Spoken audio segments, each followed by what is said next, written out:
আজকে আমি চাল কুমড়োর পুর করব। এখানে চাল কুমড়োগুলি কেটে ধুয়ে লবণ দিয়ে কিছুক্ষণের জন্য রেখে দিলাম। এখানে পোস্ত, সর্ষে, কাঁচা লঙ্কার পেঁয়াজ পেস্ট করে একটু তেলের মধ্যে হলুদ আর লবণ দিয়ে ভেজে নিলাম।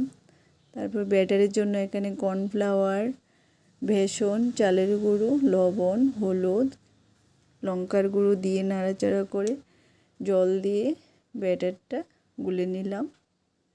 এখানে লবণ দিয়ে মেখে রাখা চাল কুমড়োগুলো মধ্যে পুরটা দিয়ে ব্যাটারের মধ্যে ডুবিয়ে তেলের মধ্যে ভেজে নিলাম।